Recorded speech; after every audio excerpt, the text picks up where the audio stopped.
Segundo livro dos Reis. Aleluia, glória a Deus, glórias ao Senhor. Deus é bom, merece todo louvor, toda honra, toda glória. Segundo livro dos Reis, capítulo 2, versículos 19 até o 22. Apenas 4 versículos. Eu vou ler junto aí com os irmãos para ficar uniformizada a leitura. Diz assim o texto da doce e gloriosa palavra do Senhor. E os homens da cidade disseram a Eliseu: eis que é boa a situação dessa cidade, como meu senhor vê. Porém as águas são más e a terra é estéril. Até o 22, por favor, isso. E ele disse: trazei-me um prato novo e ponde nele sal. E lhe o trouxeram. Então saiu ele ao manancial das águas e deitou sal nele. E disse: assim diz o Senhor, sararei a estas águas, e não haverá mais nelas morte e nem esterilidade. Glória a Deus. Ficaram, pois, sãs aquelas águas até o dia de hoje, conforme a palavra que Eliseu tinha falado. Vamos orar? Senhor Deus, fala conosco através da tua santa, doce e gloriosa palavra, Pai. E que através da tua palavra possamos ser transformados cada dia mais. Que através da tua palavra nós possamos crescer na tua graça e no teu conhecimento. Que nada nesta noite, Pai, atrapalhe. Que os teus servos venham receber, entender e guardar esta palavra nos corações, em nome de Jesus, amém. Hoje nós vamos até Jericó e vamos conhecer esta famosa fonte de Eliseu, onde ele transformou as águas ruins em águas boas. Essa fonte está lá até os dias de hoje, e por sinal, as águas foram saradas daquele amargor que elas tinham. Vamos ver então onde está essa fonte de Eliseu? Jericó, localizada na Palestina, às margens do Rio Jordão, em um oásis do Vale do Jordão, cerca de 240 metros abaixo do nível do mar, é conhecida como a Cidade das Palmeiras, ou Cidade das Tâmaras. Esta cidade é de grande importância histórica, sendo considerada a mais antiga cidade constantemente habitada do mundo, fornecendo assim valiosas informações sobre as antigas habitações humanas no Oriente. Jericó foi a primeira cidade conquistada por Josué, o sucessor de Moisés, logo após o povo de Israel ter cruzado o Rio Jordão em busca da terra prometida, libertando-se da escravidão do Egito. A famosa batalha em que Josué conquistou Jericó é descrita no Velho Testamento como um episódio sangrento. As muralhas da cidade foram cercadas 7 vezes pelos filhos de Israel, até que finalmente caíram. E após a vitória, o povo tomou posse da cidade, de acordo com as Escrituras. Nos arredores de Jericó encontra-se o Monte das Tentações, onde Jesus, após ser batizado no Rio Jordão, jejuou por 40 dias e noites e foi tentado pelo diabo, que lhe ofereceu transformar pedras em pão para saciar a sua fome, e ofereceu-lhe também todos os reinos do mundo. Atualmente, Jericó é uma cidade majoritariamente árabe e está localizada na região da Cisjordânia, dentro do território da Palestina. O território da Palestina é composto por 3 regiões não contíguas: a Cisjordânia, faixa de Gaza e Jerusalém Oriental, sendo este último não reconhecido por Israel como território palestino, mas considerado parte legítima do seu território. Jericó é mencionada mais de 70 vezes na Bíblia hebraica e é um local de significado importante para a tradição judaico-cristã. Ela é conhecida como o lugar onde os israelitas retornaram da escravidão no Egito, liderados por Josué após a morte de Moisés. Além disso, Jericó é mencionada em vários livros do Novo Testamento, como Mateus, Marcos, Lucas e também Hebreus. Na época da antiga Canaã, Jericó era habitada por um povo com costumes, cultura e religião diferentes do povo de Moisés. Mas para os israelitas, ela era vista como a terra prometida, um oásis no meio do deserto. A arqueologia revelou que a população de Jericó praticava agricultura e criação de animais, enquanto muitos outros povos eram nômades, vivendo apenas da caça e coleta em constante movimento sazonal.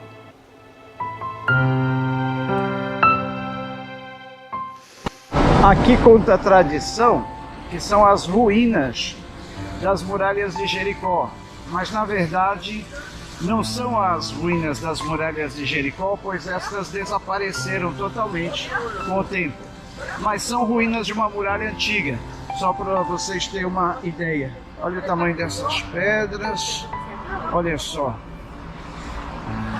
interessante. Então, para se ter a ideia, o tamanho das pedras de uma muralha antiga, e ali, olha, enfileiradas, nós temos ali restos de pedras de uma muralha antiga. Não seria necessariamente as muralhas de Jericó, pois estas desapareceram. Agora aqui nós vamos conhecer a famosa fonte de Eliseu, uma fonte importantíssima para a cidade de Jericó. Nesta fonte, o profeta Eliseu transformou as águas que eram muito amargas, muito ruins, não se podia tomar delas, ele as transforma em água potável, depois do pedido dos moradores daquela cidade. O profeta jogou sal na água, que era péssima, e a transformou em água boa. E, inclusive, a terra em volta, que era estéril, ganhou vida através da transformação destas águas. Tá? Aí está, então, a fonte de Eliseu. Interessante notar, queridos, é que em Israel, aliás, em Jericó, as águas são meio que salobas devido à proximidade do Mar Morto, cujas águas têm uma grande concentração de sal. Então a região em torno ali também acaba ficando com as suas águas meio que salobas. Mas essa fonte de Eliseu, por incrível que pareça, até hoje, ela é uma água diferente de todas as demais águas ali em Jericó. Ela só não é totalmente potável para se beber nos dias de hoje, devido à contaminação que o veio da água sofre no decorrer do caminho para se chegar até essa fonte, tá? Mas ela já não é mais uma água péssima, como era nos dias do profeta Eliseu. Através da ação do profeta Eliseu, essas águas foram saradas até os dias de hoje.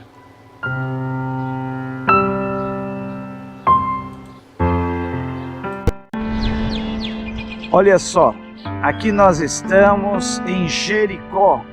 Jericó, e aqui nós temos o Monte da Tentação, onde a tradição diz que foi nesse monte que Jesus passou os 40 dias, 40 noites, jejuando em oração. Lá acima nós temos alguns monastérios, que são aquelas edificações, e em todo o monte você pode ver aí, olha, cavernas esculpidas nas rochas, nos rochedos, Com certeza, ali, em alguma dessas cavernas, Jesus pode ter se refugiado durante o calor do dia, que é muito intenso, frio da noite, onde a temperatura cai bastante também. É que é um calor incrível, um calor muito forte, que com certeza não dá para você ficar exposto o dia inteiro neste calor.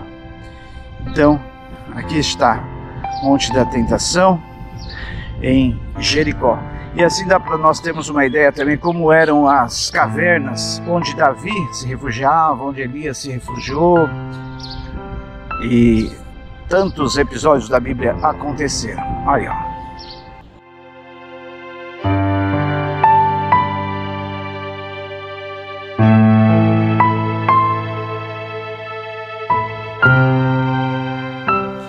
E saindo agora de Jericó, nós vamos percorrer a mesma estrada que Jesus percorria quando ele vinha até esta cidade. Esta é a famosa estrada de Jericó nos dias atuais.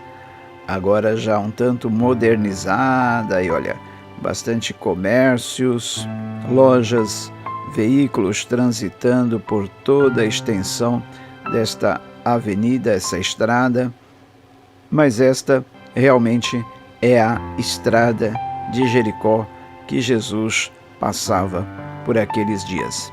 E nesta estrada de Jericó, algumas vezes entrando, outras vezes saindo, Jesus operava os seus milagres, como na ocasião em que ele cura aquele cego, logo na entrada de Jericó, quando o cego clamava: Jesus, filho de Davi, tem misericórdia de mim.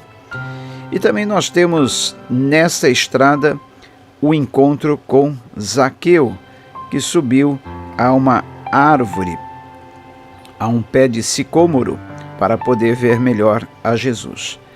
E esta árvore, esse pé de sicômoro, existe até os dias de hoje. Segundo a tradição, esta árvore em que Zaqueu subiu, ela está viva e nós veremos ela agora. Daqui a pouco você vai ver esta árvore, tá? Esta árvore, segundo os arqueólogos, segundo os estudiosos, ela tem mais de 2000 anos e há grandes indícios que ela seja realmente a árvore que Zaqueu subiu para ver o Senhor Jesus, para poder ver melhor o Senhor Jesus. Vamos ver então e conhecer esta famosa árvore.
Olha aí está ela. Então, segundo a tradição e a arqueologia, esta é a famosa árvore de Zaqueu, sobrevivendo há mais de 2000 anos. Incrível, né?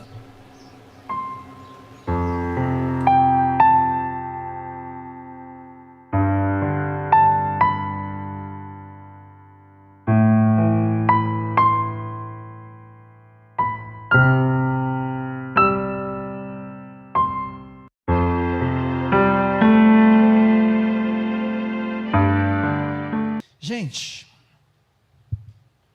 no relato que nós lemos agora há pouco, Eliseu, ele chegou diante daquela fonte que vocês viram, e os homens estavam sedentos, muita vontade de beber aquela água. Só que quando eles provam da água, eles percebem que a água era um tanto amarga, muito saloba mesmo. Você já tomou uma água amarga, saloba? Água aqui de Santos é meio assim, não é, Jaqueline? Né? Ela é meio saloba, é meio amargosa.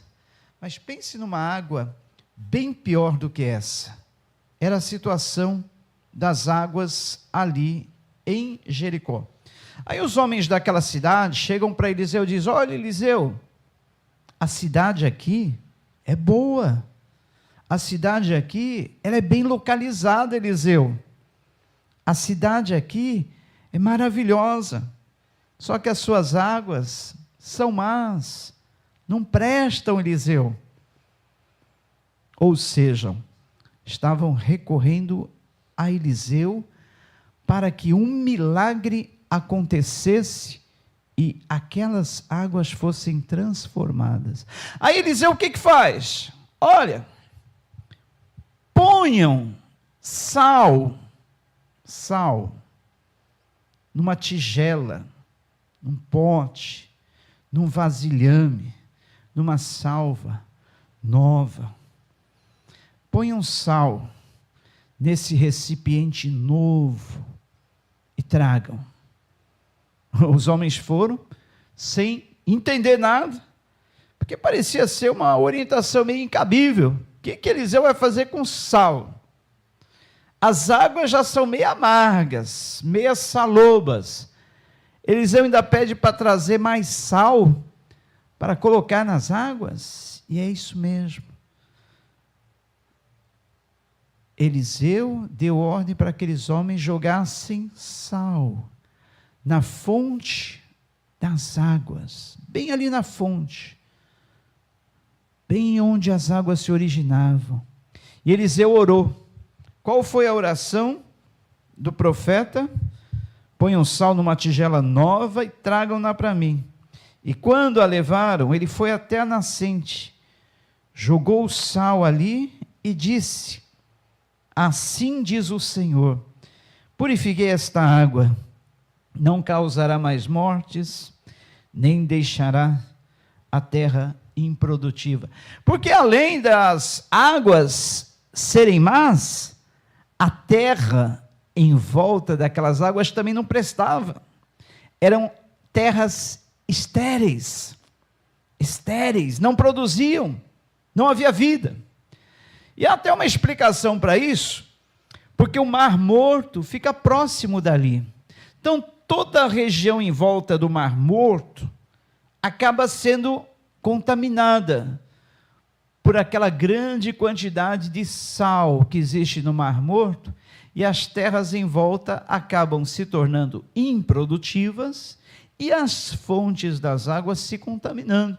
Então, aquele veio da água passava ali pelo interior da terra, no meio daquela quantidade de sal. E detalhe, vocês sabem por que o Mar Morto é salgado daquele jeito?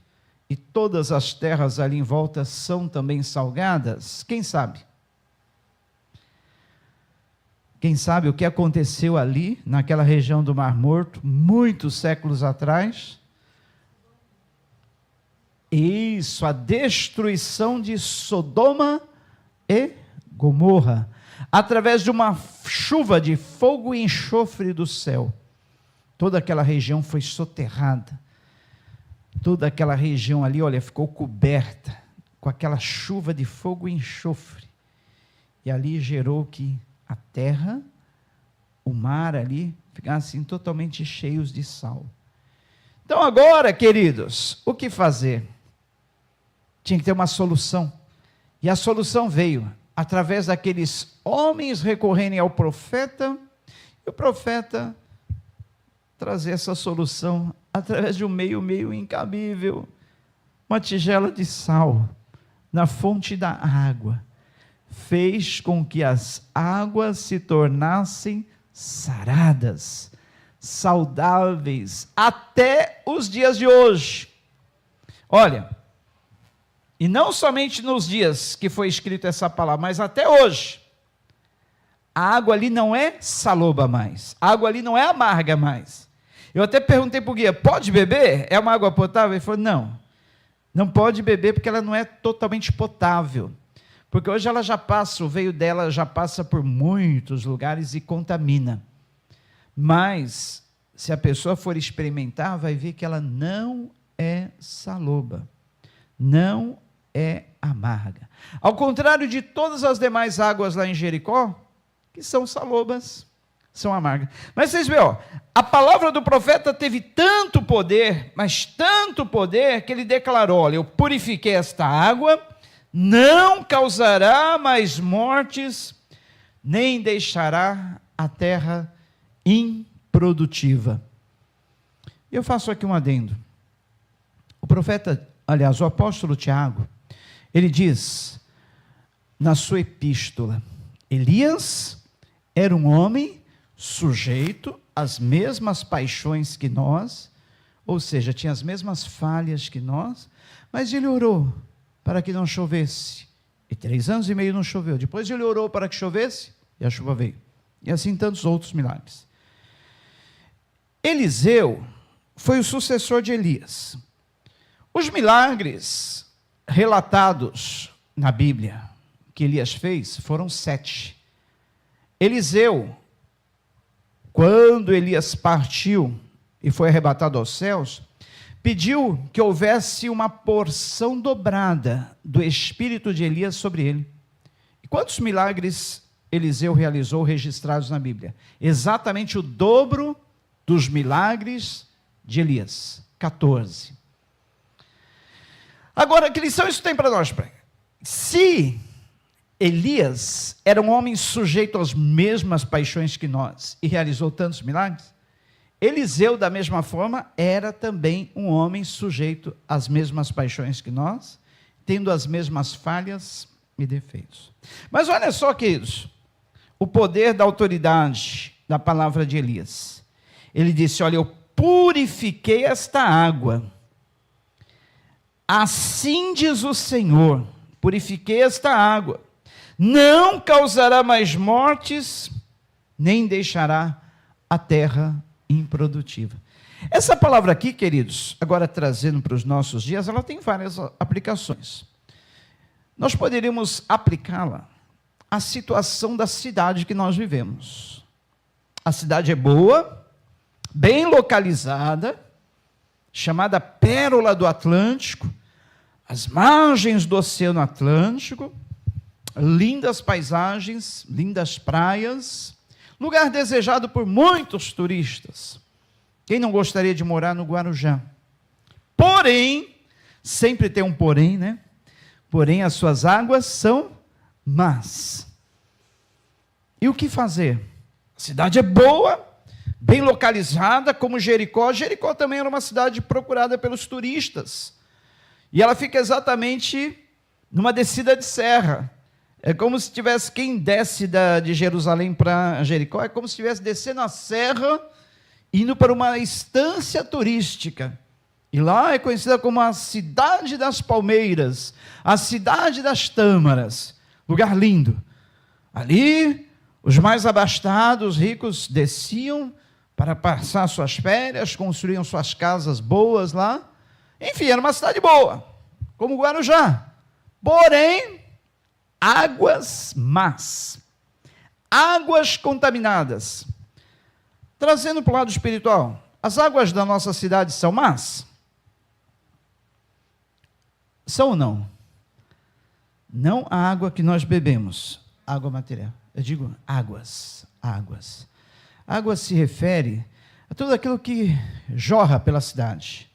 O que jorra por essa cidade? O que circula por essa cidade? Vamos pensar. Nós temos aqui nessa cidade um problema terrível, tráfico de drogas, porque nós estamos na região portuária, então passa muitas drogas por aqui. Nós temos uma criminalidade muito acentuada, violência. Nós temos um alto nível, um alto grau de pessoas, quantidade de pessoas viciadas, desde crianças, adolescentes, jovens. E com isso acentua-se também a prostituição, porque quando muitos não conseguem mais o dinheiro para as drogas, partem para o mundo do roubo, a vida do roubo, crime, prostituição, violência. Isso gera em nós uma insegurança e nós, enfim, vivemos numa cidade boa, maravilhosa, bem situada, bem localizada, mas as suas águas são más. Aquilo que jorra, que circula pela cidade, é ruim. E o que nós podemos fazer, queridos? Eliseu tinha uma situação semelhante. A cidade de Jericó era boa, suas águas eram más. E ele manda que trouxessem sal em tigelas novas para deitar sobre as águas da cidade. Queridos, o que representa o sal para nós na vida cristã?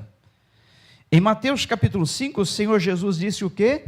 Vós sois o sal da terra e a luz do mundo. Para que serve o sal? Vamos pensar. O sal tem várias utilidades. Hoje, ele custa muito barato no supermercado. Mas vocês sabiam que o sal já valeu mais do que ouro e prata? Vocês sabiam disso? Já. O sal já valeu mais do que ouro e prata. Antigamente, houve uma época que o pagamento dos trabalhadores era feito em forma de sal. A pessoa trabalhava o mês inteiro e levava depois, pelo fruto do trabalho dela, pela recompensa do trabalho dela, 1 quilo de sal, 2 quilos de sal, era o pagamento. Daí se origina a palavra salário, porque vem de sal. Sal, portanto, já valeu como moeda, e já valeu até mais do que ouro e prata. Agora vocês podem perguntar, mas por que o sal tinha tanto valor para os antigos? Antigamente, tempos antigos, existia geladeira? Não. O que fazia a conservação dos alimentos? Era o sal.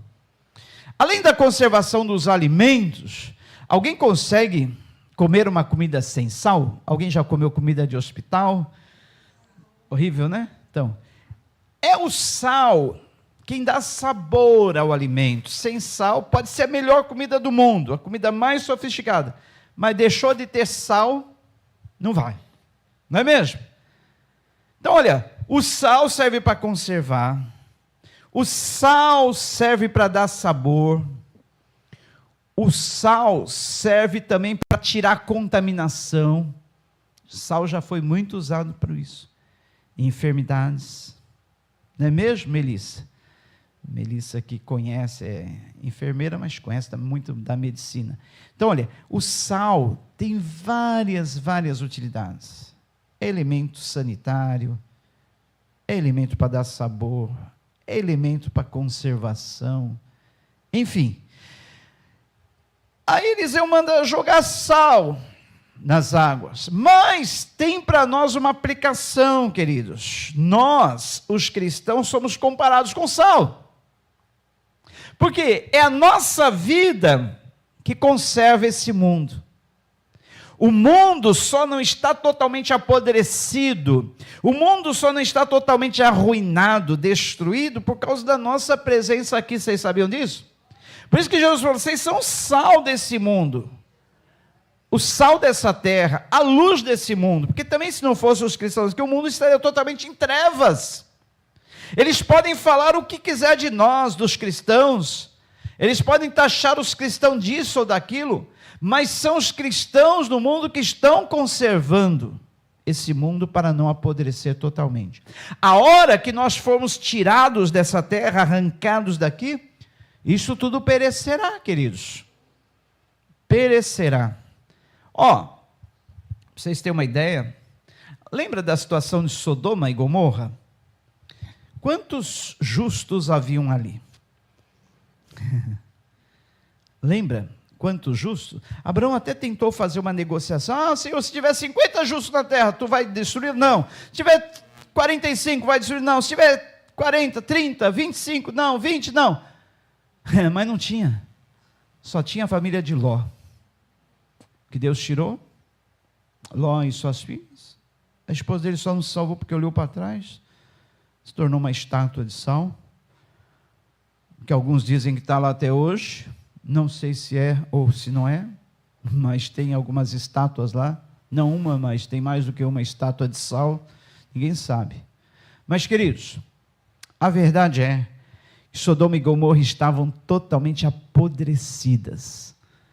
O pecado ali atingiu um grau, uma esfera totalmente que fugia todo o controle. E o nome sodomismo vem de Sodoma. O pecado ali estava totalmente fora do controle. E Deus fez o quê? Tirou Ló, sua família, e destruiu tudo ali.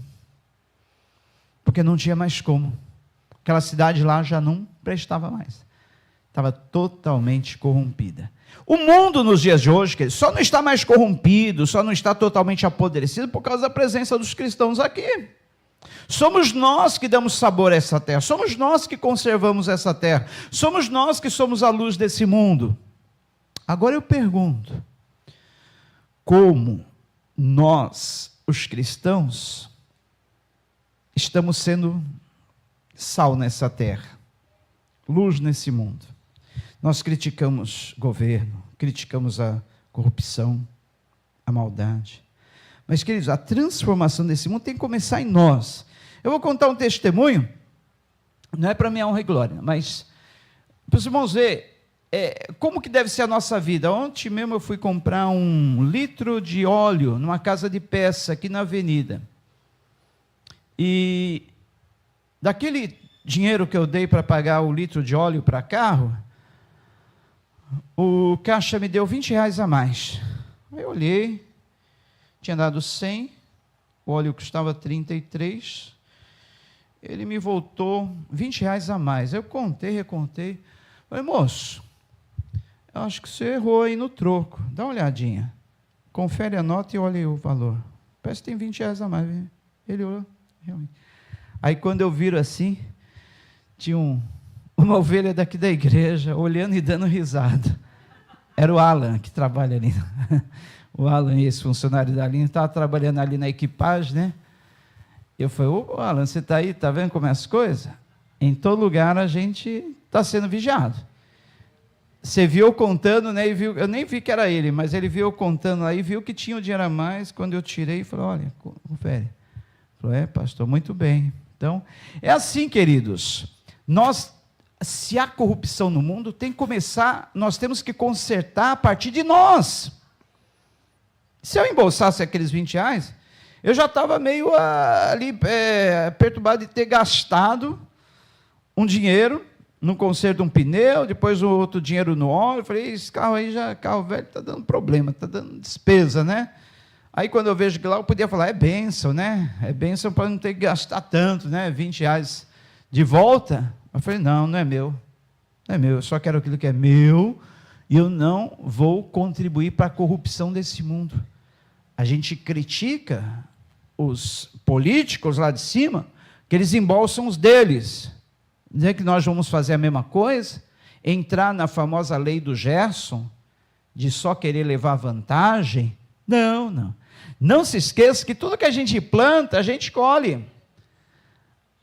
Amanhã, será eu dando um troco para alguém errado, e a pessoa dizendo, olha, não, você está me dando um dinheiro a mais, está aqui, de volta para você. Tudo tem um retorno, queridos. Então, não é para o meu engrandecimento, mas é para a gente ver que qualquer ação que a gente faça nesse mundo, para melhorar as condições dessa terra, vamos fazer, queridos. Olha, se nós pensarmos que a nossa palavra, assim como a palavra dita por Eliseu, tem o mesmo poder? Tem ou não? Como que nós estamos utilizando a palavra? Nós estamos profetizando bênçãos sobre essa cidade? Nós estamos profetizando bênçãos sobre essa nação? Ou nós estamos dizendo assim, não tem mais jeito, está tudo perdido, então não está tudo entregue, não tem como, não dá para fazer nada. Queridos, nós temos que profetizar uma bênção, profetizar uma solução. Nós temos que dizer, Guarujá será, é do Senhor Jesus, será do Senhor Jesus. Essa onda de violência, essa onda de criminalidade não vai prevalecer. Nós declaramos paz sobre essa cidade, nós declaramos bênção sobre essa cidade, nós declaramos um futuro sobre essa cidade. Comece a usar a sua palavra para abençoar a cidade.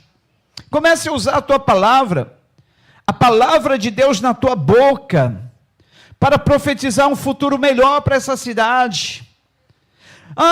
Vamos trazer agora para a nossa vida, para a nossa casa, para a nossa família. Muitas vezes, a nossa família é uma família boa. Muitas vezes, a nossa família está numa situação boa, como estava Jericó. Só que as águas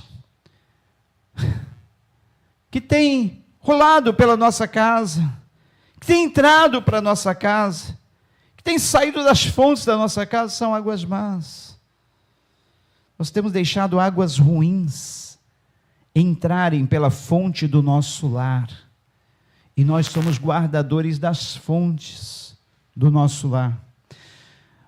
Um guardador de fontes, ele tem o dever de zelar para não contaminarem aquela água. E nós somos guardadores de fontes das águas do nosso lar. Que águas você tem deixado entrar no seu lar? Água do ódio, água da contenda, água da malícia, água da prostituição, da inveja, água da pornografia, água da maledicência, água da amargura, água do mundanismo.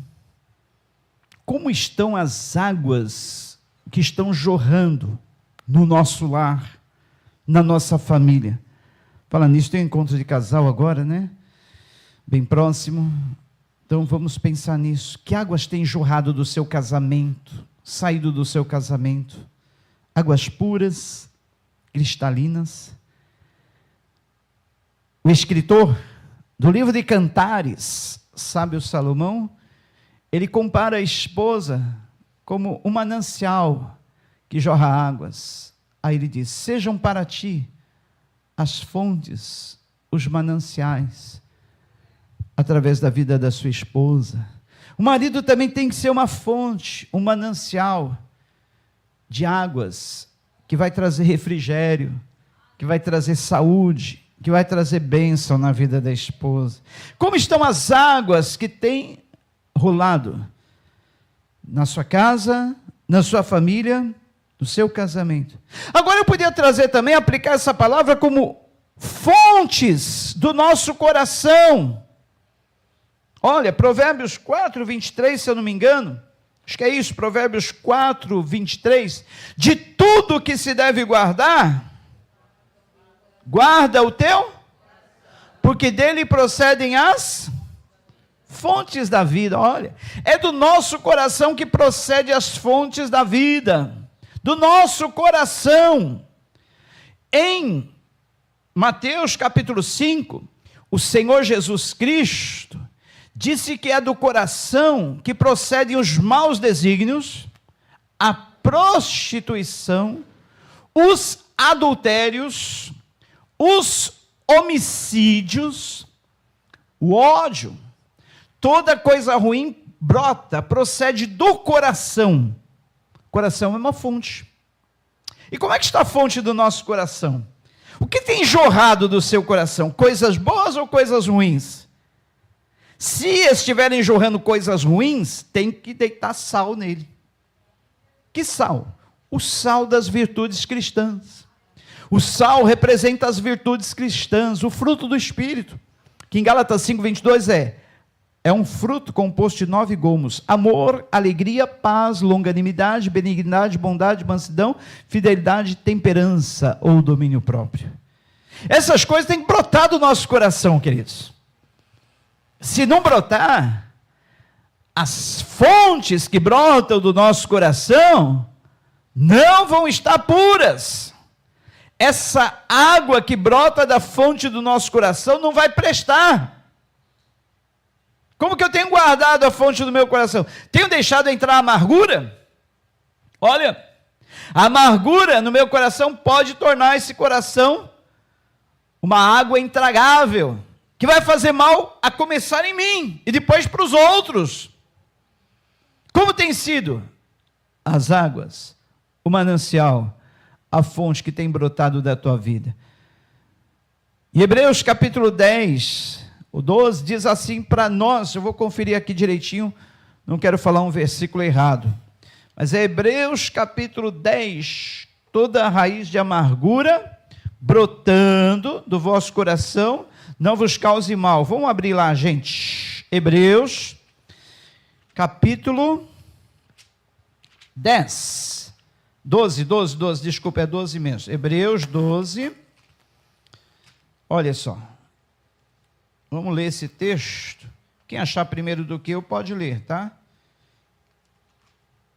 Hebreus, me ajude a pregar. Hebreus 12, o que diz lá? Vamos ver.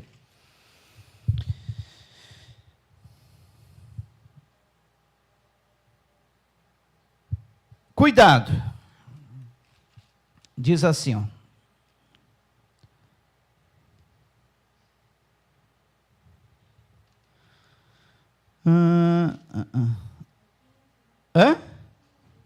Hebreus 12, 15. Que diz? Isso aí mesmo. Obrigado. Olha. Vou ler a partir do versículo 14. Esforcem-se para viver em paz com todos e para serem santos. Sem santidade ninguém verá o Senhor. Cuidem que ninguém se exclua da graça de Deus, que nenhuma raiz de amargura brote e cause perturbação, contaminando muitos. Que não haja nenhum imoral ou profano como Esaú, que por uma única refeição vendeu os seus direitos de herança, como o filho mais velho. Como vocês sabem, posteriormente, quando quis herdar a bênção, foi rejeitado e não teve como alterar a sua decisão, embora buscasse a bênção com lágrimas. Cuidem, é a palavra, para que ninguém se exclua da graça de Deus, que nenhuma raiz de amargura brote e cause perturbação, contaminando muitos. A raiz de amargura é como uma água amarga saindo do nosso coração, contamina a nossa vida e pode contaminar a vida de muitos outros.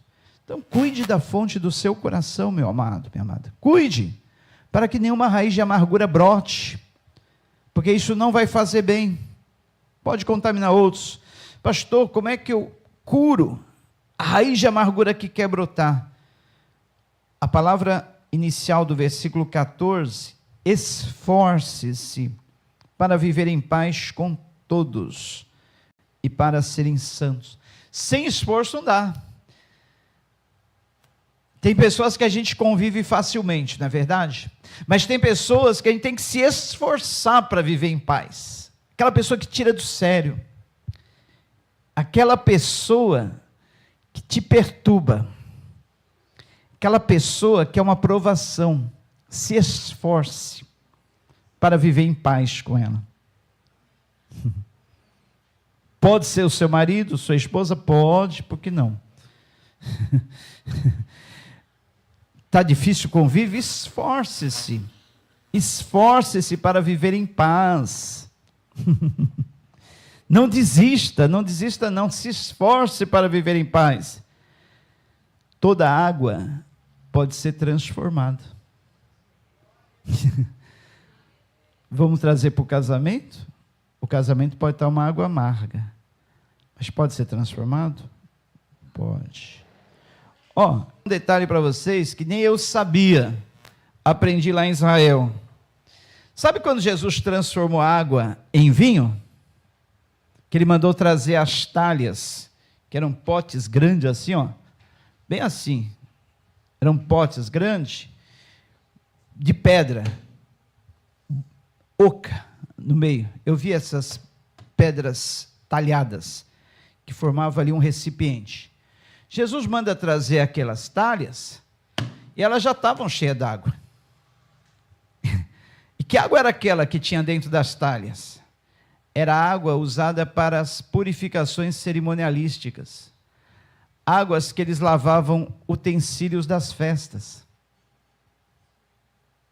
Água suja. Tá aí, ó. Você também não sabia, né? Eu fiquei assim admirado quando eu fiquei sabendo.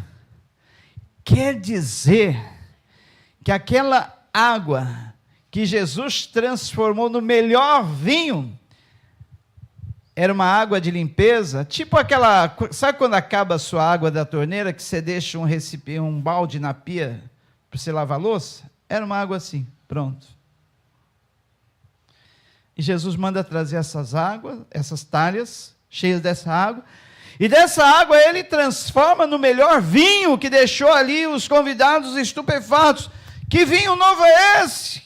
Que história é essa que o anfitrião serve o melhor vinho por fim? Geralmente o melhor vinho é servido no começo, mas agora ele trouxe o melhor vinho no fim da festa. Que negócio é esse? Mas era o vinho que Jesus havia transformado de uma água impura.